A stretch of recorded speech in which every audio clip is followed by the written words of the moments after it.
ঘরোয়া ক্রিকেট মরশুম শুরু দলীপ ট্রফি দিয়ে রইল ফরম্যাট সূচি, ভেন্যুর বিস্তারিত এবং প্রত্যেকটা টিমের স্কোয়াড বিস্তারিত সবটাই জানাবো। তাই বলে রাখি, আপনি যদি আমাদের চ্যানেলে নতুন হয়ে থাকেন তাহলে অবশ্যই চ্যানেলটি সাবস্ক্রাইব করবেন এবং আমাদের ভিডিও যদি আপনি ফেসবুক পেজ থেকে দেখে থাকেন তাহলে অবশ্যই পেজটি ফলো করে দিয়ে যাবেন।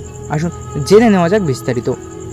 প্রথম রাউন্ডের একটি ম্যাচ হতে পারে বেঙ্গালুরুর চিন্নাস্বামী স্টেডিয়ামে। 5 থেকে 22 সেপ্টেম্বর এই টুর্নামেন্টের রাউন্ড রবিন পর্ব হবে। ভারতের টেস্ট স্কোয়াডের সদস্য এবং যাদের সম্ভাবনা রয়েছে যেমন শুভমান গিল, লোকেশ রাহুল, অক্ষর প্যাটেল, রবীন্দ্র জাদেজা, যশস্বী জয়সওয়াল, সূর্যকুমার যাদব, কুলদীপ যাদবেরও এই টুর্নামেন্ট খেলার সম্ভাবনা প্রবল। তবে ভারতীয় ক্রিকেটের অন্যতম পেসার জসপ্রীত বুমরাকে বিশ্রাম দেওয়া হতে পারে বলেও খবর আসছে।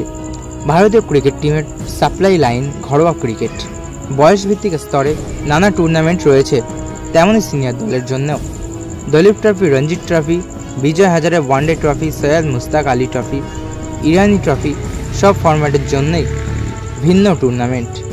ভারতীয় ক্রিকেটের নতুন প্রজন্ম উঠে আসে এই টুর্নামেন্ট থেকেই, তেমনই ফর্ম খুঁজে বেড়ানো ক্রিকেটাররাও ফেরেন ঘরোয়া ক্রিকেটেই।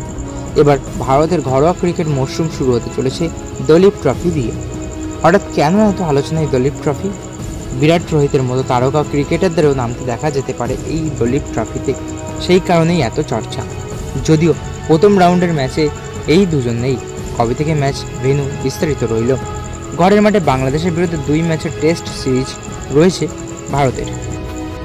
বিশ্ব টেস্ট চ্যাম্পিয়নশিপের অন্তর্গত এই সিরিজ। এরপর অস্ট্রেলিয়ার মাটিতে 5 ম্যাচের টেস্ট সিরিজ, নিউজিল্যান্ডের বিরুদ্ধে টেস্ট, বাংলাদেশ সিরিজের প্রস্তুতিও বলা যায় এবারে দলীপ ট্রফিকে।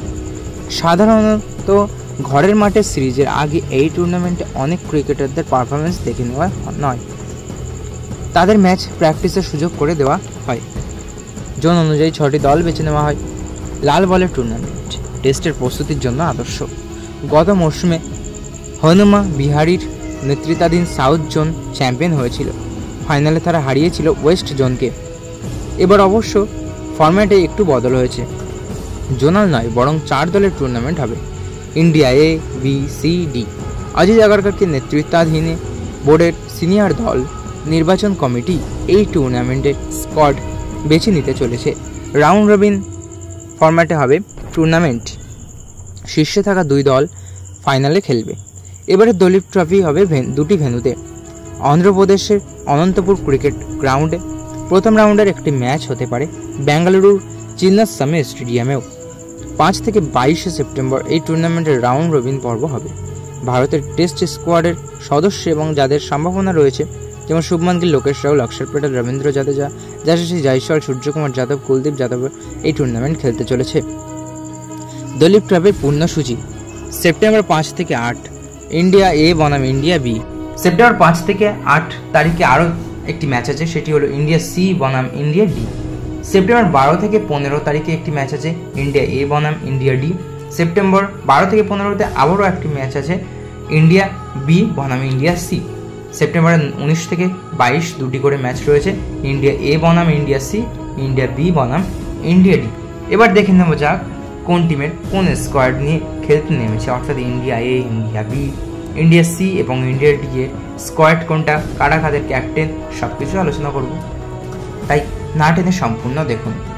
তো প্রথমে যদি আসি টিম এ স্কোয়াড, অর্থাৎ দিলীপ ট্রফি 2024 থেকে 25-এর ইন্ডিয়া টিম এ স্কোয়াড।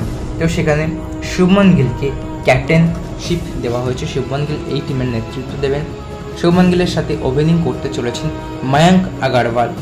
এরপরে আসে রিয়ান পরাগ, ধ্রুব জুরেল, কে এল রাহুল, তিলক বর্মা, শিভম দুবে, তানুষ কোটিয়ান, কুলদীপ যাদব, আকাশদীপ, প্রসিদ্ধ কৃষ্ণা, খলিল আহমেদ, আবেশ খান, বিদ্যার্থ কাভিরাপ্পা, উমার সাগরা, শাশ্বত রাওয়াত। তো মূলত যেহেতু এখানে কে এল রাহুলও আছেন সিনিয়র প্লেয়ার, তো সেখানে যেহেতু ইন্ডিয়া টিমের প্রত্যেকটা ম্যাচের ভাইস ক্যাপ্টেন করা হয়েছে শুভমান গিলকে, তাই শুভমান গিল এই টিমের নেতৃত্ব দিতে চলেছেন।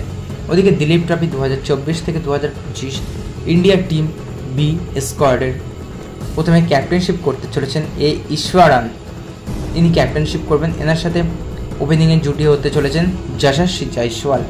তারপরে পরপর রয়েছে सरफराज खान, ऋषभ पंत, मुशीर खान, नीतीश कुमार रेड्डी, वाशिंगटन सुंदर, रविंद्र जडेजा, मोहम्मद सिराज, यश दयाल, मुकेश कुमार, राहुल चाहर, साई किशोर, मोहित अश्वथी इन জাগাদিশান উইকেট কিপার হিসেবে। তো এখানে একটা মিসিং করেছি আমি, টিম এ স্কোয়াডে এখানে কোনো উইকেট কিপারের নাম আপাতত ঘোষণা হয়নি, তাই ওই জন্য আমি বলতে পারিনি, কিন্তু টিম বিতে এন জাগাদিশান উইকেট কিপার করতে চলেছেন। তো এবার আসছে দলীপ ট্রফি 2024 থেকে 2025 ইন্ডিয়া টিম সি স্কোয়াড। এখানে অধিনায়কত্ব করতে চলেছেন ঋতুরাজ গাইকোয়াড, এনার সাথে ওপেনিং জুটিতে নামতে চলেছেন সাই সুদর্শন।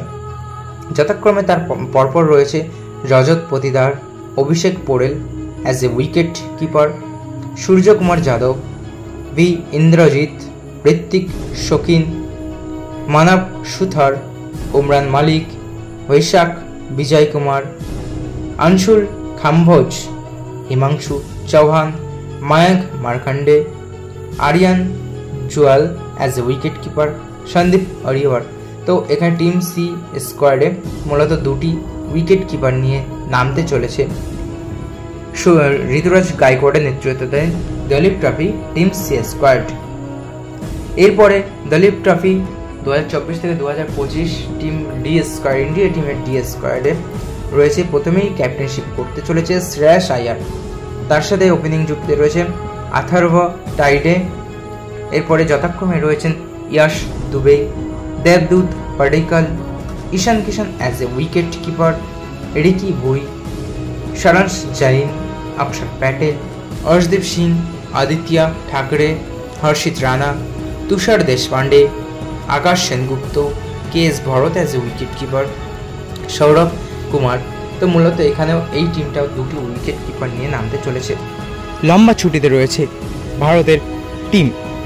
এরপর বাংলাদেশের বিরুদ্ধে প্রথম টেস্ট সিরিজ খেলতে চলেছে 19শে সেপ্টেম্বর, যেটি 19 থেকে 23শে সেপ্টেম্বর পর্যন্ত অনুষ্ঠিত হবে। এর মাঝে ভারতের আর কোনো সিরিজ নেই, এর মাঝে একমাত্র দলীপ ট্রফি চলছে ভারতে। সেখানে রোহিত বিরাট খেলবে কিনা তা নিয়ে একটা জল্পনা উঠেছে, হয়তো তারাও খেলতে পারে, শুধুমাত্র বুমরাই বিশ্রামে রয়েছেন। তো আমি যদি বলি আপনি কোন ক্যাপ্টেনকে আপনার সবথেকে বেশি ভালো লাগে, শুভমান গিল, এই ঈশ্বরান, নাকি ঋতুরাজ গাইকোয়াড, নাকি শ্রেয়াস আয়ার, এবং কোন টিমকে আপনি সাপোর্ট করতে চলেছেন তা আমাদের কমেন্ট বক্সে অবশ্যই লিখে জানাবেন। তো বন্ধুরা, এই ছিল আজকের ভিডিও, আশা করি ভালো লেগেছে। ভালো লাগলে অবশ্যই একটি লাইক করবেন এবং আপনার কী মতামত তা কমেন্ট বক্সে অবশ্যই জানাবেন, এবং আমাদের ওয়াতান রিপোর্ট ফেসবুকটাকে অবশ্যই ফলো করে দিয়েছেন, কারণ এখানকার মতো ইউটিউবের মতো ফেসবুকে আমি নিত্য নতুন আপডেট দিতে থাকি, তাই সেটাও ফলো করে দিয়ে যাবেন। ধন্যবাদ।